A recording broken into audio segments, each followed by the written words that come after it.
Today's gospel feels like something that could happen in our own lives. That after all that had happened, the betrayal, the crucifixion, the fear, and confusion, Peter says, I am going fishing. Why? It was not just for fun or something to pass the time. It was actually Peter's old life.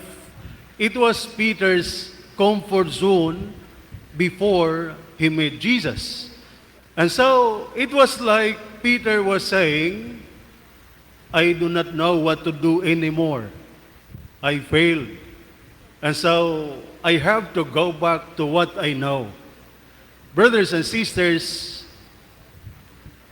whenever we feel like giving up, that is also our I am going fishing moments. When we have failed, when we were tired, when we have let others down, we also tend to withdraw. We also tend to retreat. We stop showing up at church. We stop talking to God. And we go through the motions, work, eat, sleep, but feel empty inside. And sometimes, even when we are physically present, but our hearts are no longer really there. But the good news is here. Jesus comes looking for you. That in the gospel, Jesus did not wait for Peter to fix himself. He went to the shore, prepared the breakfast, and from the shore, he called out like a friend, telling them, I am still here. Let us start again. That is Jesus. Even when we think we have gone too far, Jesus comes quietly to remind us, you are not done. You are still mine. For instance, imagine a young soldier in basic training who drops his rifle, freezes during a drill, or miscommunicates during a crucial moment. He expects to be removed, to be demoted, maybe even shamed. But instead, his officer says to him, I saw your mistake. I also see your heart. Let's try again. That is Jesus. That is what Jesus did to Peter.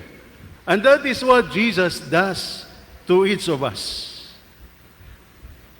Imagine a seasoned warrior, a senior soldier, admired and respected, but one day made a mistake, not intentionally, but enough to shake his confidence. And then he starts to pull away, ashamed, thinking, I should have known better. I am not fit to lead anymore. But a wise commander tells him, I need your wisdom. You still have a mission. That is Jesus. He does not call just the young and strong, but Jesus calls the wounded, the seasoned, and ashamed, saying, feed my sheep, tend my lambs, guide my people. You are still chosen. Or a retired soldier carrying silent regrets may think that his time is done. His time is over. But Jesus says, there is still a mission for you to mentor, to inspire, to pray, and to be present. That even in the retirement, Jesus says, feed my sheep. Share your story. Your scars are part of someone else's healing. But before Jesus tells Peter anything, Jesus prepares food. No lectures, no guilt trips, Just come, eat. That is mercy.